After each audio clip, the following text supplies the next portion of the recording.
welcome back to my channel. So today I want to show you how to make my delicious spaghetti bolognese from my new book, Gifts from Grandpa.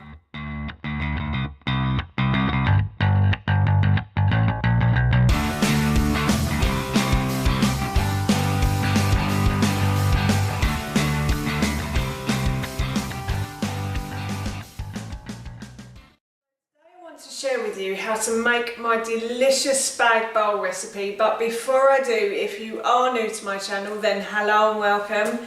It's lovely to have you here, and if you like these kind of videos and you want to see more, then I upload every Tuesday, Thursday and Saturday at 7 AM, so please don't forget to hit that subscribe button. So today I want to show you how to make my spaghetti bolognese recipe, and this recipe is in my new cookbook, Gifts from Grandpa, which is available to buy on Amazon, and I will link that in the description box below for you. I've written this book in loving memory of my dad, so there are lots of recipes of my dad's in here. There are some of my nan's and one of my grandfather's as well. My dad was an amazing cook, and so I wanted to write down all of the recipes to remember him by.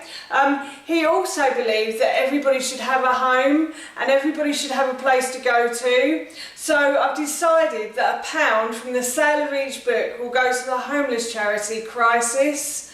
Now, on to my spaghetti bolognese. Well, this is sort of my recipe and my dad's recipe at the same time. It's a bit combined. My dad used to make a fantastic spag bowl when I was growing up. It was one of my favourite dinners, and I think it was probably one of my brother's favourites as well. He always used to tell me when I got to be a student, if you ever get invited to another student's home for spaghetti bolognese, never say no, he always used to say to me. Simply because students, he believed, had the time and the energy to spend on making the perfect spag bowl. So he believed that they would leave the spag bowl to simmer in the pan. That was one of his top tips, was just to leave the meat to simmer. When you leave the meat to simmer, all the juices come out, so it makes the spaghetti bolognese a lot more tasty. So that was one of his top tips, and that's what he believed students would be doing when they were making a spag bowl. How true that is, I don't know, but I thought I'd share with you some of his other tips today with this meal. So here is how to make my delicious spaghetti bolognese. So I thought I'd show you what I'm going to put in my spag bowl first. So the first thing we have is 500 grams of minced beef. You can use minced chicken or minced pork if you want to. Both are equally as tasty in this dish. I've got some onion, obviously to add flavour, and some garlic as well. And then I've got some grated courgette and some grated carrots. Now I grate my vegetables because my son doesn't like big chunks of vegetables in his food. And I find that if he has it like this, he will eat it and he won't even know they're in there. So I grate most of my vegetables for most of my dinners. So that's why I've got grated carrots and courgettes. And then I've got 2 tins of tomatoes, and I've got some tomato puree, again that's to add flavour. I've also got some oregano, and I've got 250 mils of chicken stock. I have put bone broth, which is beef stock, in the recipe book, but I didn't have any today, so I'm just using chicken stock instead. It will still taste as nice with the chicken stock in it. And then I've got some salt and some pepper, and I've actually remembered that I've forgotten to go and get some bay leaves from the garden, so there will be a couple of bay leaves in this as well. So I'll get on with making it now. So the first thing I'm going to do is add a bit of oil to the bottom of my pan. And then I'm going to, as always, spread that round with a plastic brush. I like to do that because it spreads it evenly across the base then.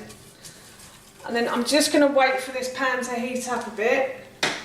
Shouldn't take long. So the pan has started to heat up, and what I'm going to do is I'm going to add the onion to the bottom of the pan. And as you can see, I'm using the back of the knife, so not the blade, but the actual back of the knife to guide the onion into the pan. And that was another one of my dad's top tips, was to use the back of the knife, and then everything should guide in nicely into the pan. And I'm just going to start to fry off the onions until they start to soften. Now the onions have started to soften and become clear, as you can see. You see they're starting to become clear there. So what I'm going to do now is add in the garlic, and I'm going to fry that off for another couple of minutes.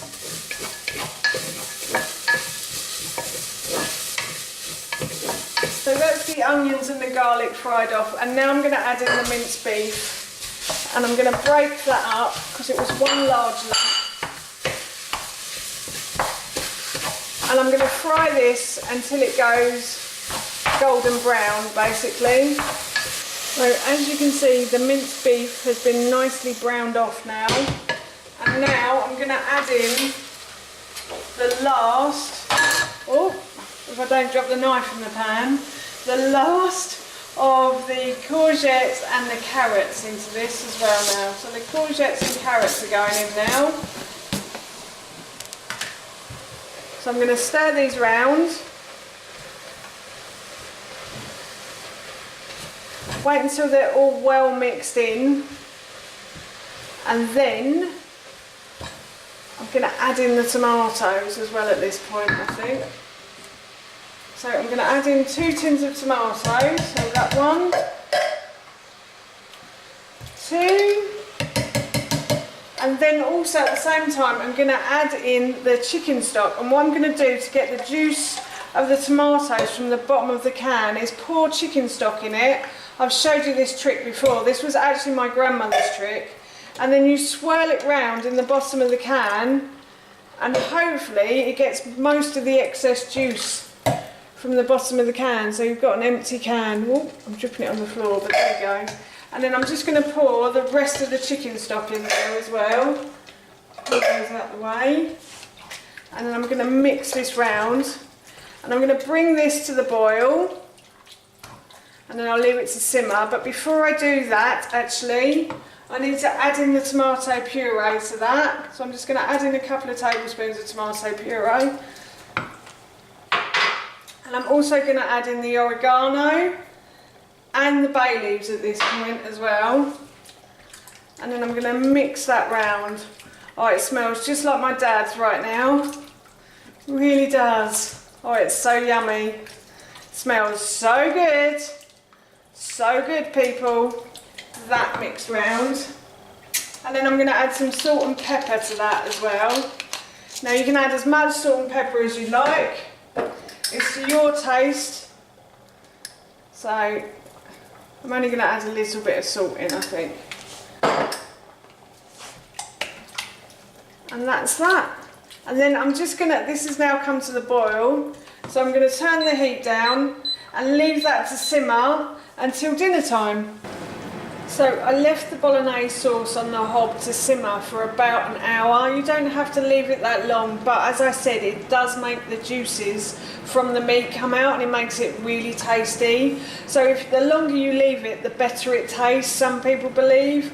If you believe that, then great. If you don't, then that's fine. I do actually believe that, and I believe that it's so much better when it's been left to simmer. So basically what I've done is, while that was happening, I went and I boiled some pasta. This is red lentil pasta. I've got a slight gluten intolerance, so I use red lentil pasta. In the recipe in the book, I think I put brown rice, but you can use any type of pasta you like. And all I'm going to do is add the pasta to the sauce, not the other way round, as Gino De Campo would say. I've also siphoned off about half of the sauce as well, and I'm going to put that in the deep freeze. And that's the great thing about this dish as well, is that you can siphon off half and freeze it. Obviously don't freeze the pasta, well you can if you want, but I don't know how frozen pasta tastes, I've never tried it, so but yeah, so I've taken off half the sauce and I've put that in the freezer, and we're going to have that on another occasion. And now I'm going to serve it into the bowl.